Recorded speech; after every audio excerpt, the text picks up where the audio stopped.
Hi అమ్మా, నేను మీ భారతి. ఎందుకంటే ఇంతకుముందు నేను వీడియో ఒకటి చేశాను, పిల్లల గురించి చేశాను, స్కూల్ పిల్లల కోసం. బ్యాక్ టు స్కూల్ అని, స్కూల్ ఓపెన్ అయిపోతుందని చెప్పి చేశాను, మీకు గుర్తుండే ఉండొచ్చు. నెక్స్ట్ ఇప్పుడు మళ్ళీ ఇంకో వీడియో చేయడానికి కారణం ఏంటంటే, పిల్లలు జాగ్రత్తలుగా మనం స్కూల్కి తీసుకెళ్ళాలి, చేయాలి అనే ఉద్దేశంతో నేను చేయడం జరుగుతుందమ్మా. ఎందుకంటే మనం పిల్లల్ని చాలా జాగ్రత్తగా చూసుకోవాలని, రోడ్డు క్రాస్ చేపిస్తున్నప్పుడు, ఆ రోడ్డు నుంచి తీసుకొస్తున్నప్పుడు, మన స్కూల్ నుంచి తీసుకొస్తున్నప్పుడు జాగ్రత్తగా స్కూల్ దగ్గర నుంచి మనం దాటించాలి రోడ్లు అవి. ఎందుకంటే మనం పట్టుకోవాలి పిల్లల్ని. ఒక్కోసారి ట్రాఫిక్ మరీ ఎక్కువైపోతుంది, ఎక్కువైపోయి ఇటు నుంచి అటు నుంచి వెహికల్స్ ఎక్కువ వచ్చేస్తున్నాయి. పిల్లలు పరిగెడుతున్నారమ్మా, సడన్ బ్రేకులు పెడుతున్నారు స్కూలు బస్సులు అవిను. అది కొంచెం మనకి ఇబ్బందికరంగా ఉంటుంది. ఎందుకంటే మన పిల్లలు పరిగెత్తుకుని వస్తున్నప్పుడే స్కూల్ బస్సు సడన్ బ్రేక్ కొడుతున్నప్పుడు ఏదైనా జరగకూడదు, జరిగితే తర్వాత మనమే బాధపడాలి. ఒక్కొక్కసారి ఎందుకంటే నాకు అలాంటి సిచ్యువేషన్ ఎదురవుతున్నాయి కనుక మీకు చెప్తున్నాను. ఇంకొకలా అనుకోవద్దు. ఎందుకంటే కొంతమంది పేరెంట్స్ ఏం చేస్తున్నారంటే అమ్మా, ఫోన్లు కూడా మాట్లాడుతున్నారమ్మా. ఫోన్ మాట్లాడుతూ వస్తున్నారు. అలా మా ఫోన్లు మాట్లాడుతూ రాకండమ్మా. ఎందుకంటే ఫోన్ ఇంటి దగ్గర వదిలిపెట్టేసేయండి దయచేసి.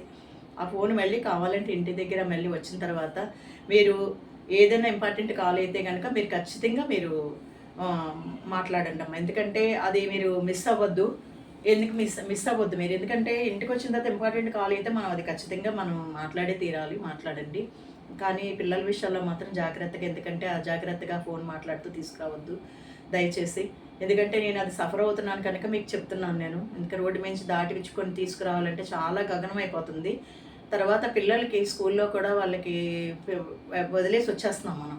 ఇంట్లో పనులు చేసుకుంటున్నాం, బిజీ అయిపోతున్నాం. పిల్లలు ఏంటంటే ఈవినింగ్ వెళ్ళి తీసుకొచ్చుకుంటున్నాం. ఈలోపు పిల్లలు ఎలా ఉంటున్నారో, అక్కడ ఏమవుతుందో అనేది మనకు తెలియదు. స్కూల్ మీదే మన బాధ్యత విడిచిపెట్టేస్తున్నాం. కానీ అట్లా కాకుండా, స్కూల్ వాళ్ళదే కాకుండా మనది కూడా బాధ్యత చాలా ఉందమ్మా. కనుక పిల్లలు వాళ్ళు అంటే ఆడపిల్లలు, ముఖ్యంగా మనకి ఆడపిల్లల విషయంలో జరుగుతున్నవి గురించి చెప్తున్నాను నేను. ఆడపిల్లల్ని మనం ఏం చేయాలంటే, స్కూల్కి వెళ్తున్నారు కాబట్టి అవి స్కూల్లో ఎవరైనా బయట నుంచి వచ్చి ఎవరైనా పిలిచారు అనుకో, ఏదైనా చాక్లెట్స్ ఇచ్చో అవి ఇచ్చో, మీ నాన్నమ్మ వచ్చిందో అమ్మ వచ్చిందో లేకపోతే మామయ్య ఇచ్చాడంటే ఎవరు నమ్మొద్దని చెప్పండి. నెక్స్ట్ ఏది తీసుకోవద్దని చెప్పండి. అది ఎప్పుడు జరుగుతున్నదే. కానీ మనం చెప్పింది పిల్లలు మర్చిపోతూ ఉండొచ్చు. తరచుగా మీరు అప్పుడప్పుడు చెప్తా ఉండండి గుర్తొచ్చినప్పుడల్లా. నేనైతే చెప్తున్నాను, వాళ్ళ మమ్మీ అయితే చెప్తుంది. కనుక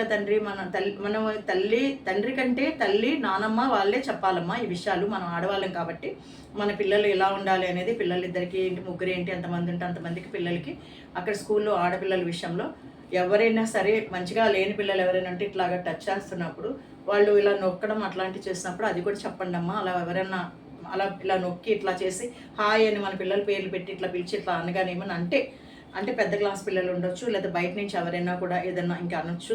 అలాంటి సిచ్యువేషన్ జరిగినప్పుడు వాళ్ళకి ఏం చెప్పాలంటే, స్కూల్ టీచర్ దగ్గరికి వెళ్ళి ఇన్ఫామ్ చేయమని చెప్పండి అమ్మా. ఎందుకంటే వాళ్ళు పట్టించుకుంటారు, వాళ్ళు కూడా జాగ్రత్తలు తీసుకుంటారు. ఎందుకంటే ఇలా ఎందుకు చేశారు అని పిల్లలకి మనం అది చెప్పడం వల్ల వాళ్ళకి ఒక తప్పు అని తెలుస్తుంది. లేకపోతే తప్పు అని తెలియదు కదమ్మా. మనం అది తప్పు అని వాళ్ళకి తెలిసేలా చెప్పాలి. అది చెప్పినప్పుడు వాళ్ళు నానమ్మ చెప్పింది, అమ్మ చెప్పింది కాబట్టి మనం ఇలా ఉండాలి, అమ్మ స్కూల్ టీచర్కి మనం చెప్పాలి అని వెళ్ళి చెప్పేస్తారు. అయితే అది చెప్పిన తర్వాత వాళ్ళు జాగ్రత్తలు వాళ్ళు తీసుకుంటారు, ఇంకా జాగ్రత్తలు తీసుకుంటారు. మన పిల్లలు మనం సేవ్ చేసుకుంటాం. అలాగే ఇంటికి తీసుకొచ్చిన తర్వాత విషయంలో కూడా హోంవర్క్ కూడా ఏ రోజు హోంవర్క్ ఆ రోజు చేయించేసేయండి అమ్మా. ఆ హోంవర్క్లు కూడా పెండింగ్ ఉండొచ్చొద్దు. ఎందుకంటే మా కోడలు డ్యూటీకి వెళ్తుంది కనుక పిల్లలు చేసుకునేంతగా. ఆ తర్వాత ఆ అమ్మాయి రాత్రికి వచ్చిన తర్వాత మిగతా హోంవర్క్ చెప్పేస్తుంది. పడుకోబెట్టేటప్పుడు కూడా ఆ హోంవర్క్ అయిపోయిన తర్వాత అమ్మ చక్కగా భోజనం పెట్టేసేయండి. పిల్లలకి ఏది ఇష్టమో అది పెట్టండి, చక్కగా తినిపించేయండి. తర్వాత టైం చూసుకోండి. టైం అయిపోద్దమ్మా, అప్పటికి మనకు సరిపోదు. మనకి ఎంత పని ఉన్నప్పుడు గబగబా పూజ చేసుకొని అక్కడ పెట్టేసి 9:30 కల్లా పిల్లల్ని అట్లీస్ట్ 10 కల్లా మీరు పడుకోబెట్టడానికే చూడండి, ఓకేనమ్మా. ఎందుకంటే పిల్లల్ని 10 గంటలకు పడుకోబెడితే మనం కూడా 10 గంటలకు వెళ్ళి పడుకుంటాం. మనం వెళ్తే పిల్లలు వచ్చేస్తారు మనతో. కాబట్టి వాళ్ళని మనం పడుకోబెట్టి మనం కూడా పడుకుని పోవచ్చు. మార్నింగ్ త్వరగా లేసుకోవచ్చు. మన ఆరోగ్యం బాగుంటుంది, పిల్లల ఆరోగ్యం బాగుంటుంది, ఓకేనమ్మా. ఎందుకంటే అప్పుడు మనం పిల్లల పేరు చెప్పుకొని మనం నిద్రపోతాం. కాబట్టి మన ఆరోగ్యం బాగుంటుంది, వాళ్ళు మార్నింగ్ లేవగలుగుతాం, పని చేసుకోగలుగుతాం, ఓకేనమ్మా. ఎందుకంటే ఈ విషయం ముఖ్యంగా మర్చిపోకండి. పిల్లల్ని పడుకోబెట్టేటప్పుడు ప్రశాంతంగా పడుకోబెట్టండి. ఎందుకంటే వాళ్ళని కంగారుగా తీసుకెళ్ళి వాళ్ళని కసురుతూ తిడుతూ తీసుకెళ్ళకండి. ప్రశాంతంగా తీసుకెళ్ళిపోండి, లోపలికి తీసుకెళ్ళిపోయి పడుకోబెట్టండి. వాళ్ళని పడుకోబెట్టేటప్పుడు వాళ్ళు తొందరగా నిద్రపోరు కనుక వాళ్ళకి ఏదో మంచి మాటలు అంటే, వాళ్ళకి చిన్నప్పుడు మీకు జరిగిన సిచ్యువేషన్స్ చెప్పి ఇట్లా టచ్ చేస్తూ జోకెడుతూ వాళ్ళకి చెప్పండి. అంటే పడుకోమని చెప్పండి, పాటలు పాడండి, పాటలు పాడితే పాట పాడండి, లేకపోతే చిన్నప్పుడు విషయాలు చెప్పండి, ఏదో కథలు చెప్పండి, స్టోరీస్ చెప్పండి. పిల్లలు చక్కగా నిద్రపోతారు. నిద్రపోయిన తర్వాత వాళ్ళు నిద్రలోకి వెళ్ళిపోతారు, మీరు నిద్రపోతారు. మార్నింగ్ మళ్ళీ లేపేటప్పుడు కూడా ప్రశాంతంగా లేపండమ్మా. ఎందుకంటే వాళ్ళు అలజడిగా కంగారుగా లేపితే వాళ్ళు కంగారుగా లేస్తారు. ఇలా అంటే మనం కసిరి టైం అయిపోతుంది, లేవండి లేవండి అని అంటే వాళ్ళు కంగారు పడతారమ్మా. ఎందుకంటే వాళ్ళు చిన్న సెన్సిటివ్ మైండ్లు కనుక వాళ్ళని ప్రశాంతంగా లేపండి. తట్టి స్కూల్కి టైం అయిపోతుందమ్మా, లేవండి అని లేపండి.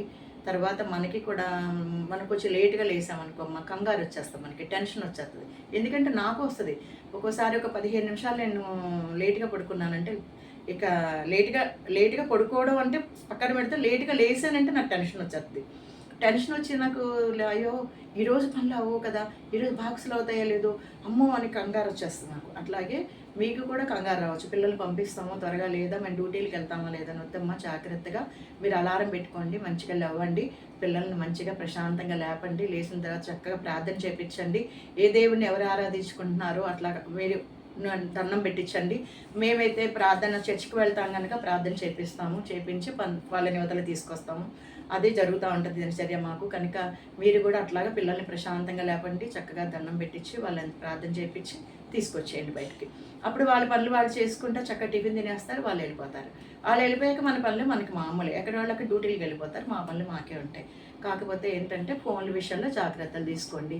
ఫోన్లో ఒక బాస్కెట్లో వేసేసేయండి అమ్మా. నేనైతే వేసేస్తున్నాను, మీకు చూపించడానికి అవ్వదు, పక్కన ఉంది, కానీ తర్వాత ఇంకెప్పుడైనా చూపిస్తాను. ఆ బాస్కెట్లో వేసేస్తాను 3 ఫోన్లు కూడా. ఇక పిల్లలు ముట్టుకొని ఇవ్వను, ఏడ్చినా ఇవ్వను. వాళ్ళ మమ్మీ నేనైతే స్ట్రిక్టు, ఇవ్వకుండా పెట్టేస్తాము. టీవీ చూసుకోమంటాం, లేదా డ్రాయింగ్ చేసుకోమంటాం, ఏదో చెప్తాం తప్పితే కానీ తప్ప ఇవ్వము. మీరు కూడా అట్లాగే ఉండండి అమ్మ. మీరు కూడా చూడకండి, ఇంపార్టెంట్ కాల్ అయితే మాట్లాడండి.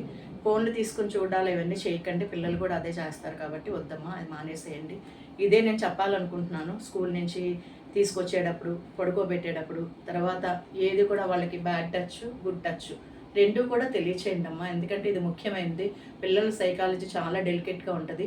స్కూల్ వాళ్ళకి భయం ఉంటుంది ఎట్లాగూ, కానీ వాళ్ళ భయం ఉన్న వాళ్ళు చేయాల్సిన బాధ్యతలు వాళ్ళు చేస్తున్నారు. కానీ మనం కూడా జాగ్రత్తలు తీసుకోవాలి కనుక, మనం జాగ్రత్తగా పిల్లలకి చెప్పాలి కనుక ఇది చెప్పండి అమ్మా. మెయిన్ పిల్లలకి, ఆడపిల్లలకి జాగ్రత్తగా ఉండాలి వాళ్ళు. ఎందుకంటే వాళ్ళ మంచి కోరేది, వాళ్ళ జాగ్రత్తగా చూసుకునేది మనమే కనుక, మన పిల్లల్ని మనం కాపాడుకోవాలి, మన పిల్లల్ని మనం రక్షించుకోవాలి. కనుక నేను ఈ విషయం చెప్పాలనుకుంటున్నాను. ఎందుకంటే కొన్ని బాధాకరమైన విషయాలు తెలుస్తున్నాయి కనుక చెప్తున్నాను. మా కాలంలో ఇటువంటి పరిస్థితులు లేవమ్మా. ఇప్పుడైతే భయంకరమైన పరిస్థితుల్లో ఉన్నాం అందరూ. కాబట్టి ఎవరిని వాళ్ళే రక్షించుకుందాం. మన బిడ్డలు మనమే, మన కుటుంబాల్లో మనమే ప్రశాంతతను మనం కోల్పోవద్దు. మనం ప్రశాంతతను మనమే ఉంచుకుందాము.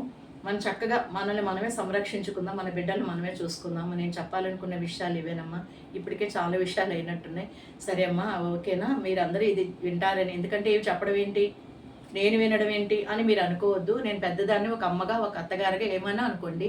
ఒక పెద్దదానిగా నేను మీకు చెప్తున్నాను. చెప్పవలసిన బాధ్యత నాకు ఉందని చెప్తున్నాను. చెప్పకపోతే మీకు తెలియదా అంటే అది నాకు తెలియదమ్మా, కానీ నేనైతే చెప్పాలి అనిపించింది చెప్పాను కనుక, అందుకని మీకు ఇది మంచి విషయాలను మీరు వింటారని నేను అనుకుంటున్నాను. ఓకేనమ్మా, బాయ్.